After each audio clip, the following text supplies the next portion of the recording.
Assalamualaikum warahmatullahi wabarakatuh. Bismillahirrahmanirrahim. Kisah berdirinya Masjid Nabawi di Madinah. Nabi Muhammad SAW hijrah dari kota Mekah ke Madinah.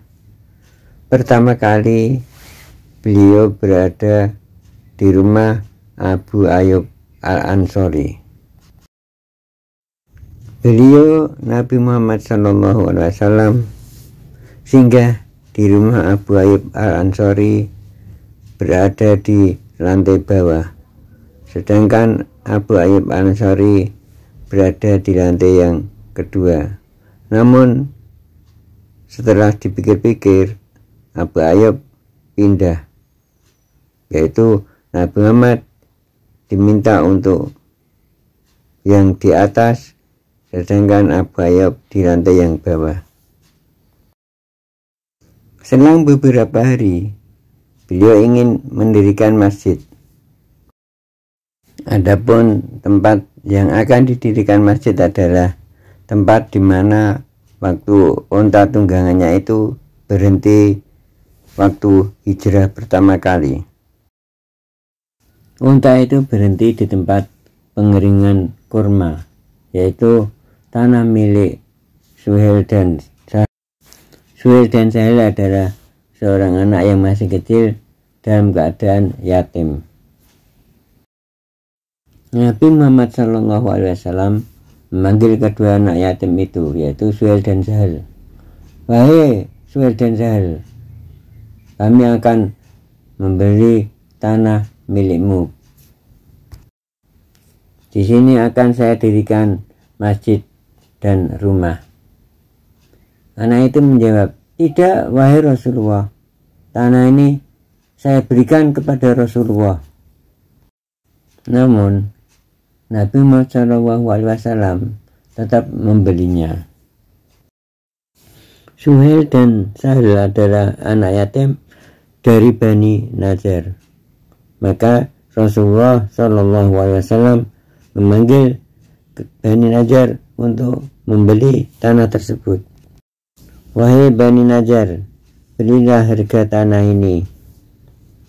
Bani Najjar menjawab, "Demi Allah, tidak ya Rasulullah, tanah ini saya berikan kepadamu." Dikisahkan, tanah ini ada kuburan orang musyrik, ada dataran tinggi, dan ada pula pohon kurma. Untuk itu Rasulullah SAW menyuruh untuk menggali kubur dan memindahkan tulang-tulang orang musyrik itu, kemudian meratakan dataran yang tinggi dan menebang pohon kurma yang ada di situ. Pembangunan masjid ini dibangun dengan cara gotong royong. Nabi Muhammad pun ikut terjun. Sahabat-sahabat seperti Abu Bakar, Umar, Utsman juga ikut terjun untuk membangun masjid tersebut. Masjid tersebut dibangun selama 12 hari. Setelah itu membangun rumah-rumah untuk istri-istri Nabi Muhammad SAW, yaitu di samping masjid. Untuk yang pertama kali yaitu rumah Saudah, kemudian di sampingnya rumah Aisyah. Pada waktu itu istri Rasulullah berjumlah 2. Rumah-rumah tersebut sangat sederhana, yaitu terbuat dari tanah dan atapnya terbuat dari pelepah-pelepah kurma. Adapun ukuran panjang rumahnya yaitu tidak lebih dari 5 meter dan lebarnya kira-kira 3 meter, tingginya kira-kira 2,5 meter. Di dalamnya tidak ada peralatan yang lengkap, namun hanya ada peralatan untuk yang digunakan sehari-hari. Di dalamnya ada tempat tidur, namun tidak ada kasurnya. Untuk pembangunan masjid, sebagian dindingnya terbuat dari pohon kurma yang ditebang atas dan bawah, yaitu akar. Waktu itu masjid belum ada mimbar untuk berkhutbah Rasulullah. Waktu beliau berkhutbah, di depannya ada pohon kurma yang besar.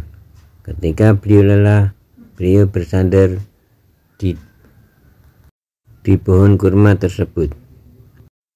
Melihat keadaan tersebut, salah satu sahabat ada yang mengusulkan untuk dibuatkan mimbar. Bagaimana Rasulullah? Apa perlu saya buatkan mimbar? Terserah kamulah. Akhirnya dibuatkan mimbar dengan tangga berjumlah 3 tingkat.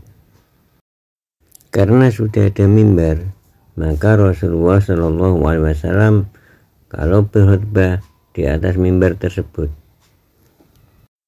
Suatu ketika, waktu beliau berkhutbah, ada suara tangisan.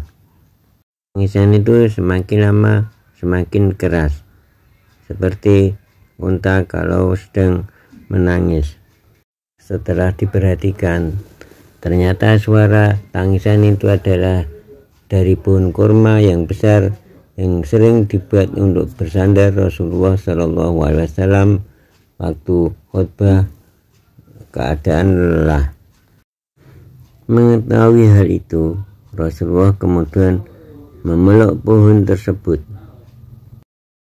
Walaupun pohon tersebut sudah ditebang atas dan bawah, namun tetap bisa menangis sampai Rasulullah memeluknya. Seandainya pohon itu tidak dipeluk Rasulullah, maka pohon itu akan menangis sampai hari kiamat. Fungsi masjid pada waktu itu, yang pertama kali adalah untuk beribadah. Kemudian yang kedua fungsinya adalah untuk menampung orang-orang yang baru saja masuk Islam. Ketiga, untuk menampung orang yang belum mampu membuat rumah. Di samping itu, masjid juga berfungsi untuk belajar. Juga digunakan untuk menahan atau menghukum orang-orang yang melakukan kesalahan. Di situ para tahanan bisa melihat orang-orang Islam sholat dan bisa mendengar waktu Rasulullah SAW berceramah. Pada waktu itu ada orang kafir yang ditahan, diikat di tiang masjid yang bernama Sumamah. Sumamah adalah seorang kafir yang kaya raya yang pada waktu itu ditahan dan diikat di tiang masjid. Namun setelah dibebaskan, dia akhirnya masuk Islam tanpa dipaksa. Kembali pada kisah pembuatan rumah Rasulullah. Setelah rumah Rasulullah itu jadi, Rasulullah yang asal mula tinggal di rumah Abu Ayyub Al-Ansari kemudian pindah di rumah yang baru itu. Demikian sekilas kisah pendirian Masjid Nabawi. Kurang lebihnya minta maaf. Semoga bermanfaat. Wassalamualaikum warahmatullahi wabarakatuh.